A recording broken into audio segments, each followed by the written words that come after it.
Queridos, eu vou ler outro texto para que através dele eu possa transmitir o que está no meu coração. Portanto, na mesma epístola, capítulo 11, versículos 16 e 17.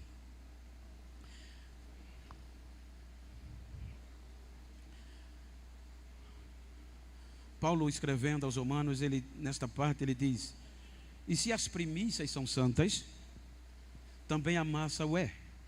Se a raiz é santa, também os ramos o são.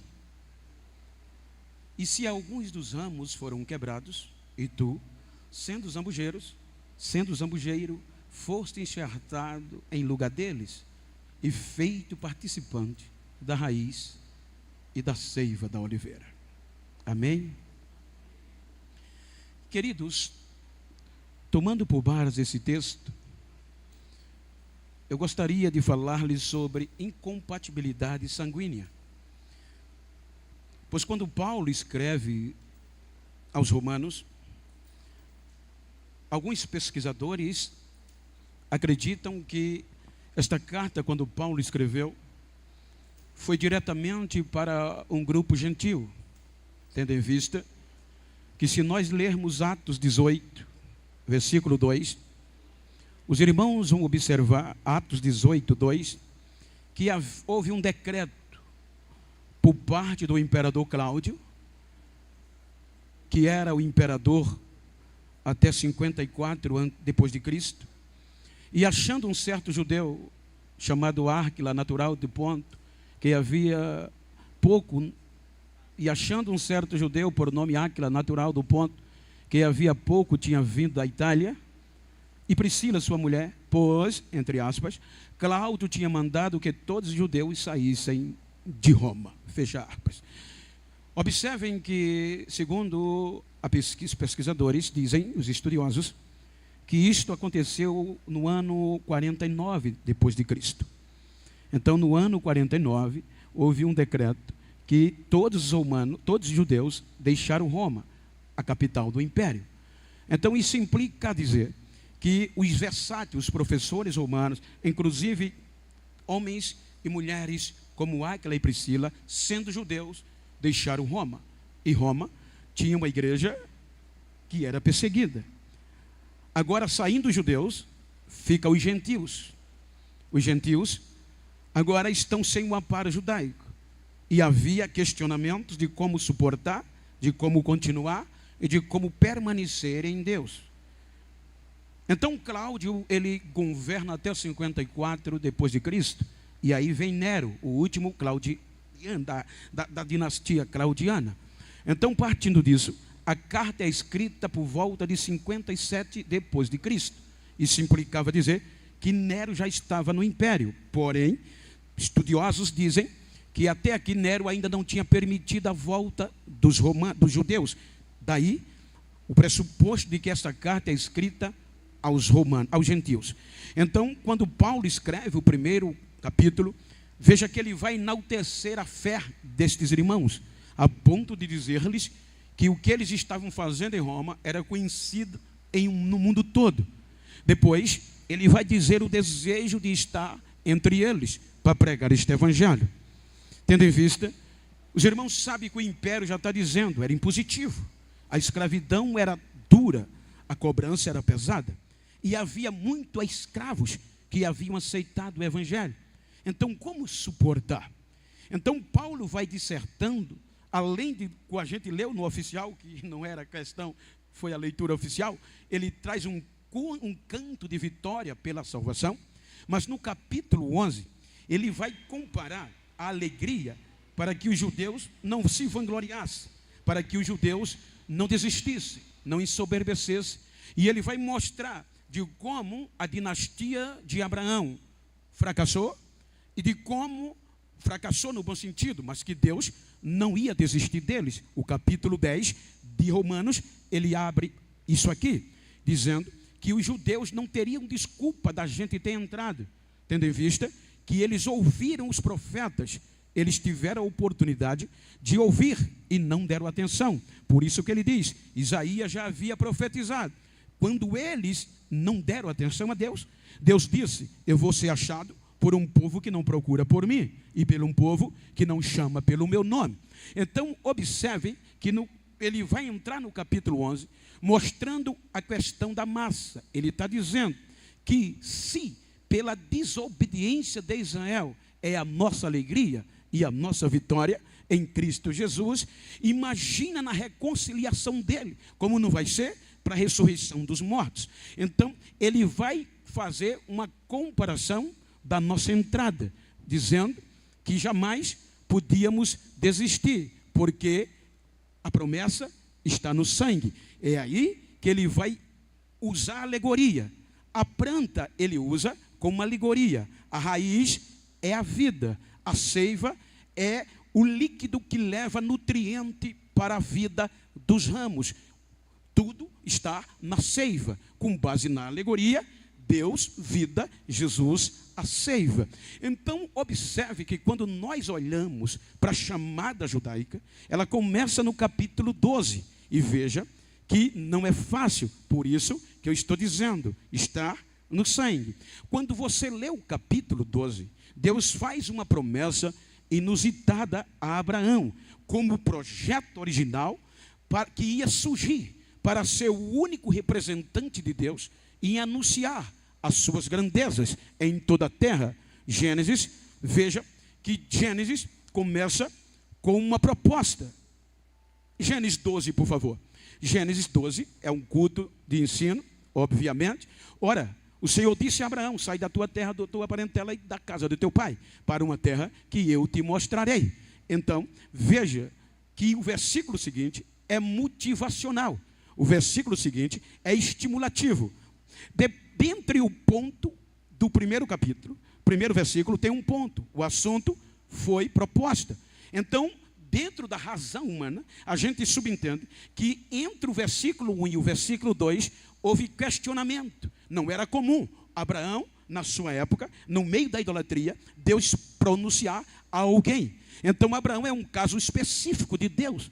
Então, obviamente, usando a razoabilidade humana, houve questionamento. Ele pergunta, e aí Deus vai motivá-lo, porque isso aí é motivacional. Eu vou te engrandecer, eu vou fazer você grande e uma grande nação. Eu vou abençoar e vou engrandecer o teu nome, vou te tornar famoso, e tu vai ser uma bênção. Veja que é tudo motivacional. O versículo seguinte, aí ele diz o objetivo. O objetivo, no versículo seguinte, é, por favor, assim.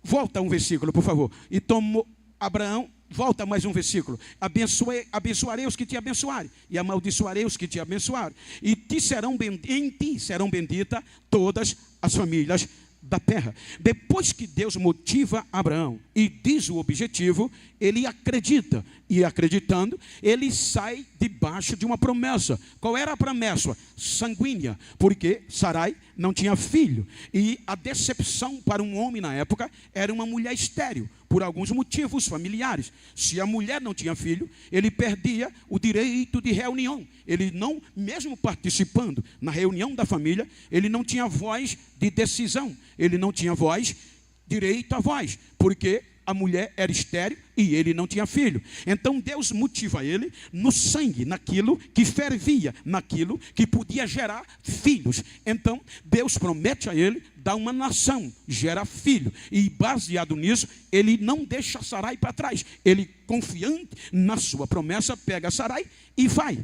Porém, ele vai sem caminho, ele vai sem casa, ele vai numa promessa. 10 anos depois, ele está sendo no momento de ser aplaudido. É quando no capítulo 14 ele tem uma façanha que com poucos homens ele vence uma guerra de 5 reis e ele sai vitorioso. No capítulo 14 ele mostra que é crente, ele vem com a vitória, ele dá o dízimo, ele enaltece a Deus e não quer nada que o homem lhe desse, acreditando que Deus ia enriquecê-lo. Mas quando ele chega no capítulo 15, o fracasso vem, a vontade de parar vem. 10 anos depois, ele está querendo desistir, porém não podia mais, porque estava no sangue. Então observem que a promessa leva ele para se enclausurar. É a primeira vez no registro bíblico que ele questiona a Deus. Porque ele está tão para baixo, ele está tão desanimado, que é necessário Deus vir. E Deus diz: sai da tenda, depois de um processo de diálogo. Porque o diálogo foi tão decisivo que Deus, quando apareceu, Abraão, a promessa que eu te fiz está de pé. Veja que ele vai questionar. Ele diz: como está de pé? Que até agora eu estou sem um herdeiro, e o único que eu tenho é o Damasceno Eliezer, e não é do meu sangue. Aí o capítulo 15, versículo 4, veja que Deus entra de novo no sangue e diz: e veio a palavra do Senhor a ele dizendo: este não será o teu herdeiro, mas aquele que de ti será gerado será o teu herdeiro. Gerado vem de geração, geração vem de genealogia, vem do sangue, é a ramificação de uma família. Aí ele motiva Abraão, anima Abraão. Abraão não pode mais desistir. Então veja que no versículo 13 do próprio capítulo, Deus vai dizer que a promessa está de pé. Capítulo 15, versículo 13 diz: então, capítulo 15, versículo 13, se salvo engano, por favor, é esse aí que está na tela? Veja que ele diz: então disse a Abraão: saiba de certo que peregrina será a tua semente em terra que não é sua, e sevelhão e afligilão por 400 anos. Observem que Deus está dizendo a Abraão que o que ele prometeu vai gerar uma geração tão poderosa, e vai chegar em uma terra que não é dele. Por 400 anos vai ser escravizada. Até aqui Deus não tem referência sanguínea como para dizer, a partir de Abraão, aí vai passar cerca de 567 anos. Israel está onde? No Egito. Já uma geração escravizada por Faraó. Então, observe que agora Deus vem no capítulo 2 do Êxodo. Por favor, versículo 1. Agora, Faraó quer matar, quer destruir a geração de Israel. E aonde?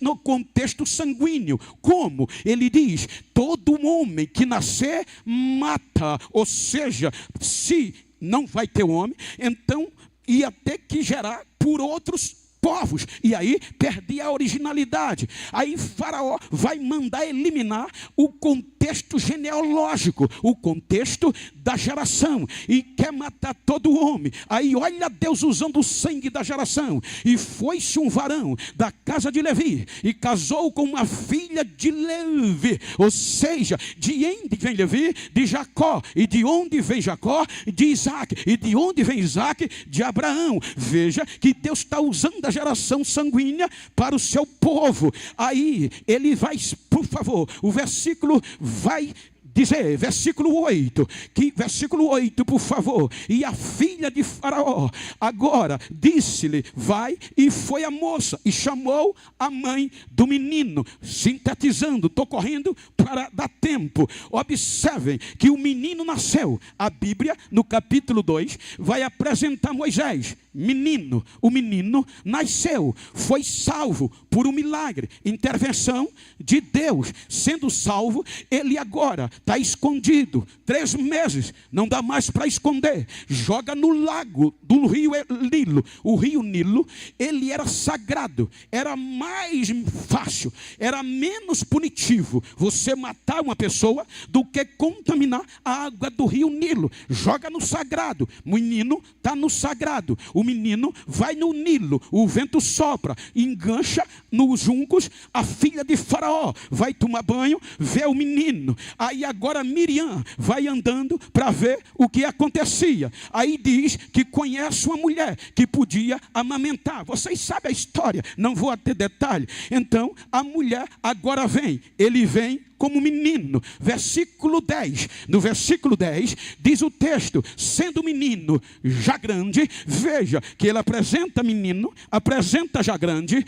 ele veio a filha de Faraó. Isso aqui há uma divergência entre os estudiosos. Uns dizem que foi com 3 ou 4 anos, que era o desmamar. Mas há um pouco que defenda que ele tinha 12 anos, quando se tornou menino já grande, que era o tempo de Joquebede impregnar no coração, no sangue da mente, que ele era o libertador, que ele era chamado por Deus para libertar Israel. Então ele começou a saber quem era logo aí. Versículo 11, e aconteceu naqueles dias, que sendo Moisés, esta versão diz já grande, e outra diz homem feito, aqui 40 anos, com 40 anos, ele agora estava no topo, ou seja, 30% de vida, estudou nas melhores faculdades, estudou todo tipo de ciência. Ciência é matéria, conhecimento, ou racional, ou por a vida, a experiência de vida. Então Moisés, com 40 anos, chegou aonde qualquer homem queria chegar.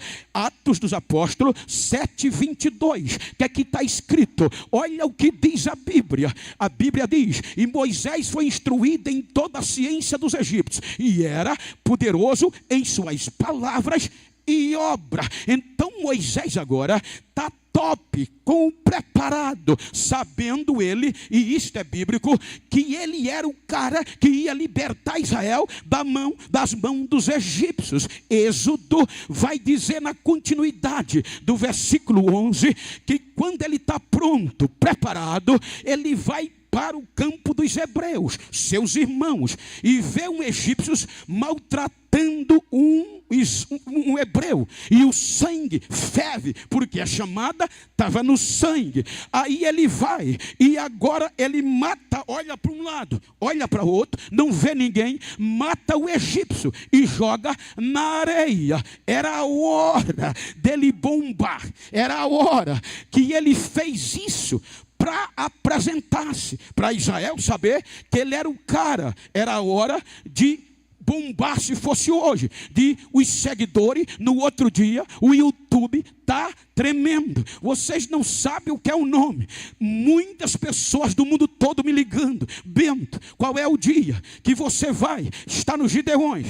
E ficavam tristes, porque eu digo: olha, eles me chamaram 10 vezes, mas eu não podia ir, porque eu estava no final de semana passado na Suíça, preguei na Itália, e este final de semana tive que ir para Nova York. Cheguei hoje de madrugada, então não tinha como conciliar. Então aqui era o dia que Moisés matou o egípcio e disse: agora eles vão saber quem sou eu. 40 anos, pronto, preparado. Aí diz a Bíblia, no dia seguinte, Êxodo capítulo 2, a partir do versículo 11, a história está lá. Ele mata, vai para casa, e no dia seguinte ele volta. E volta para quê? Para ver o burburinho, para dizer: o libertador chegou, o cara chegou.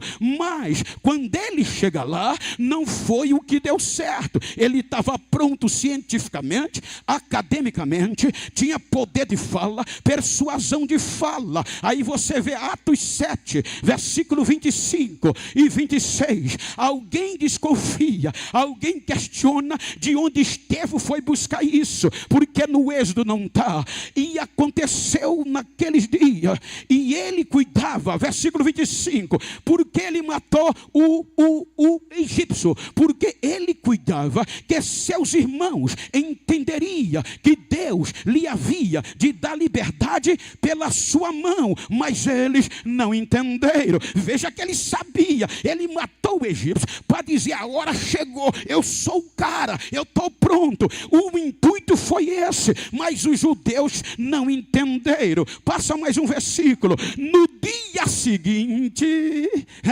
eu vou ver qual é o comentário. Eu vou ver o que é que estão dizendo de mim. Aí não tem comentário. E não tem briga mais de egípcio, são 2 crentes. E ele chega como libertador. Gente, vocês são irmãos. Para que estão brigando um com o outro? Aí um disse: quem te pôs como juiz sobre nós? Está pensando que eu não vi o que tu fizesse ontem? Tu mataste o egípcio e escondeste da areia. Quer matar a gente também? Aí ele disse: a casa caiu. O homem com 40 anos, hora de subir, vai ter que fugir, decepcionado, e desaparece para o deserto de Midian, sem apoio familiar, procurado de morte, fugitivo. Vai entender, e vai se acampar de favor, esquece as promessas, se conforma do deserto, forma família no deserto, se torna membro da família do Jetro. Agora, para sobreviver, vai tomar conta de um rebanho de ovelha, subindo o Sinai e descendo. A planície do Sinai, eu tive o prazer de passar lá. É uma sarça aqui, outra com quilômetros. Ele batia aquilo tudo. E no Egito, não era lembrado mais. Não tinha nome. Não tinha mais mamãe, não tinha mais papai. Miriam não podia proteger. Com 40 anos de vida, ficou pronto. Agora com mais 40, o que ficou pronto se perde. 40 anos, vai tudo embora. O poder de fala desaparece. Poderoso em obra, não tinha mais. Esquecido, abandonado. 2/3 da sua vida foram embora. 80 anos. Acabado, esquecido e jogado num deserto, sem vida. 30% só para viver. 33%, porque 2/3 já tinha se passado. Quem olhava dizia: acabou, presta mais não. Não era mais lembrado. Escanteado. 2/3 da vida se passaram. Quando não prestava mais, se preparou o máximo, foi esquecido e não viu Deus cara a cara. Quando alguém dizia: sumiu, acabou, parece que morreu, aí sai num dia comum e vê algo sobrenatural, a sarça queima. E Deus não manda mensageiro, é o próprio Deus que vem. Então olhe para quem está ao seu lado e diga: nem tente fugir, filho. Está no sangue.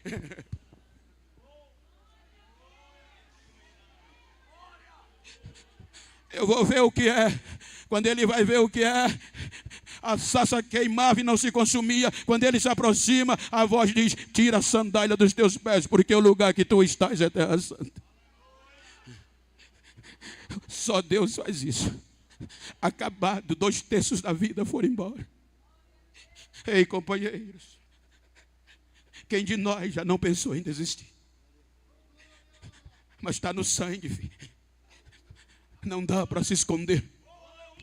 Tem um hino que diz que por causa de um escolhido, ele escala a montanha, ele derruba a muralha, ele destrói a mentira, por causa de quem tem a chamada no sangue. Ele vai chamar Moisés, e olha o que diz Êxodo capítulo 3, versículo 10.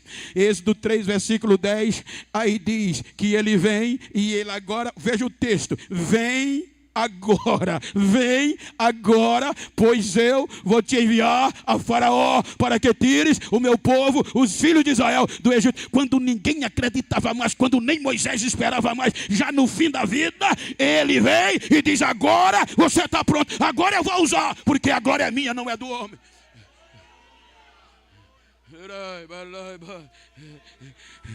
Jadiel via eu carregando menino na cocunda nos cultos. Jadiel via a gente lavando banheiro.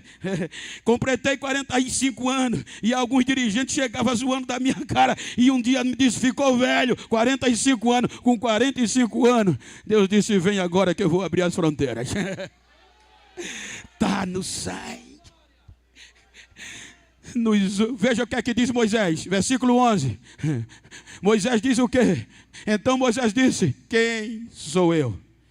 Você vai encontrar umas 5 desculpas, Moisés dizendo não e Deus dizendo sim. Eu não sei falar, eu vou te dar quem fale por você. Eu não sou mais ninguém, agora é que você está pronto, quando não é mais nada. Agora eu vou te mostrar. Nos últimos 40 anos de Moisés, ele viu milagre, ele viu as 10 pragas do Egito, ele arrebentou com o Egito. A Bíblia diz que nos últimos 40 anos, ele falava com Deus cara a cara, que nem era 2 amigos. Ainda tem jeito, não dá para fugir, companheiro.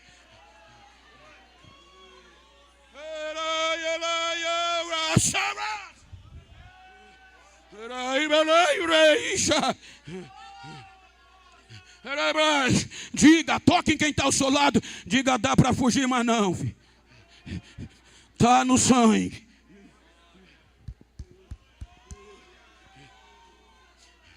Hoje o que é que Paulo está dizendo? A corrente sanguínea para Israel. E nós, Efésios capítulo 2, estávamos no mundo, vivendo na nossa concupiscência, fazendo a vontade da carne, servindo as potestades do mal, ou seja, sem aliança com Israel, sem paz, sem Deus no mundo. Estávamos nós não tínhamos como entrar, porque não fazíamos parte do sangue, não fazíamos parte da compatibilidade sanguínea de Israel. Então Israel vem e Israel chega ao cúmulo do absurdo. Vai, e Deus disse pela boca de Isaías, e Paulo faz referência no capítulo 10 aos Romanos: eu estendi as minhas mãos toda a vida para um povo desobediente e rebelde, a ponto de Deus chegar ao cúmulo de enviar o próprio filho para restaurar Israel. É aí que Paulo diz que eles rejeitaram a justiça de Deus e o próprio Filho de Deus. Aí a Bíblia diz que ele veio para os que eram seus, mas os seus não receberam. E agora o Evangelho, as grandezas de Deus, precisa ser pregada, precisa continuar. E como que não tem quem ser enviado? E como se ouvir se não tem quem pregue? Poderia continuar, porque o crer vem pelo ouvir, e o ouvir a mensagem de Cristo. Então Paulo vai dizendo que não tinha mais. E o que é que podia fazer? Como Deus ia usar? Não tinha como usar a gente, porque a gente não tinha compatibilidade, porque o sangue no nosso corpo, na genealogia do corpo humano, ele é responsável para transportar os nutrientes, os oxigênios, e promover a renovação do oxigênio. E para isso o coração tem que bater, ou seja, o coração é o músculo que mais trabalha no corpo, 24 horas.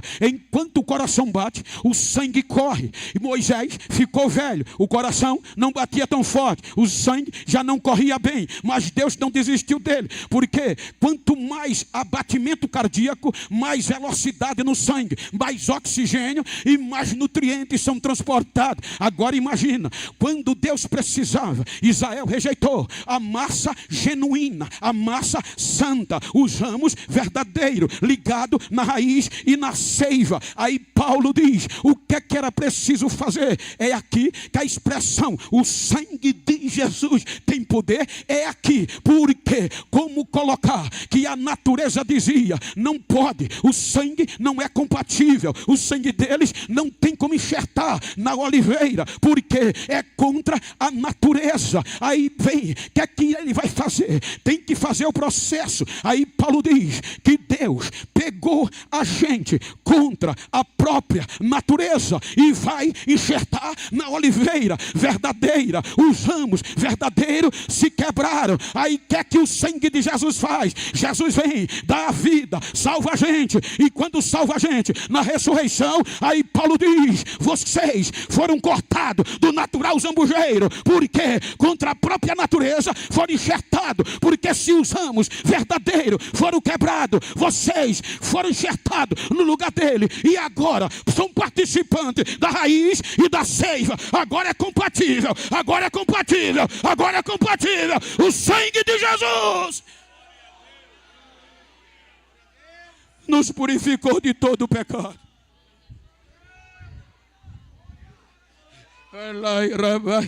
Aí Paulo aos Efésios diz: agora, pela misericórdia de Deus, Ele ressuscitou vocês com Cristo Jesus, e agora, pela graça, vocês são salvos por meio da fé. Isto não vem de vós, é um presente de Deus. Vocês estavam longe, mas pela cruz chegaram perto. Agora não há mais diferença entre judeu e entre gentio, porque a cruz os uniu dois. Então bate na veia e diz: agora o sangue corre a ti. Está no sangue, está no sangue, está no sangue. Não dá mais para desistir.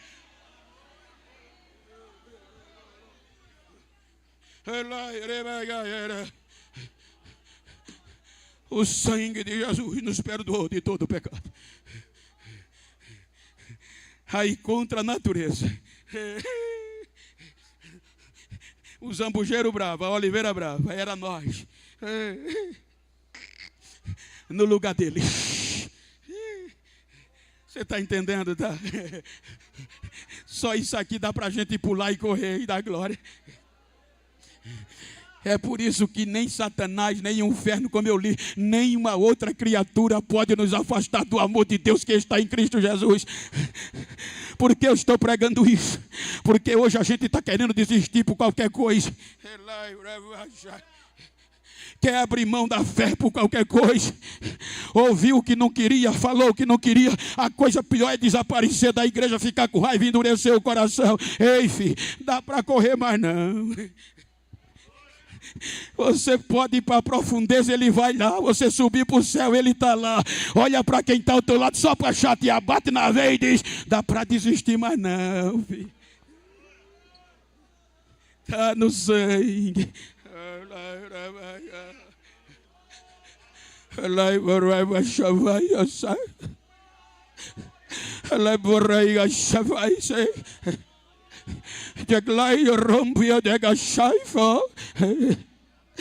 Você ainda serve.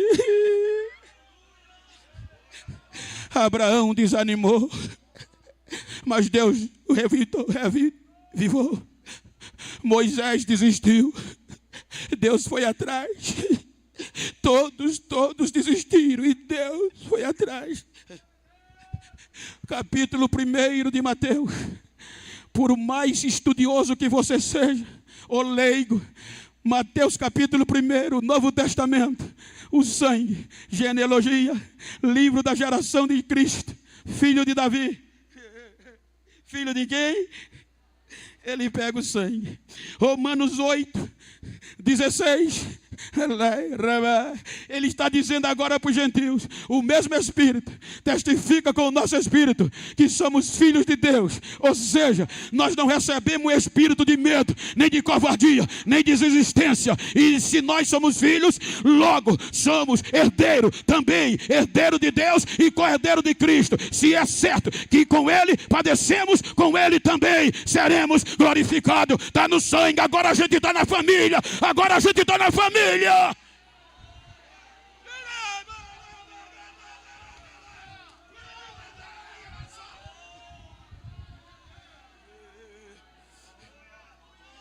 Fique de pé por um instante.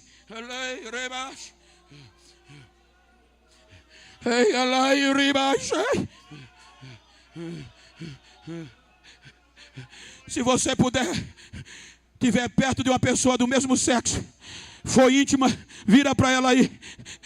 Me ajuda aqui, Meira, por favor. Pastor Meira, vira para ele assim como eu estou com o pastor Meira. Prega comigo, conclui comigo. E diga para ele, não estou nem aí. Quero nem saber como você chegou aqui.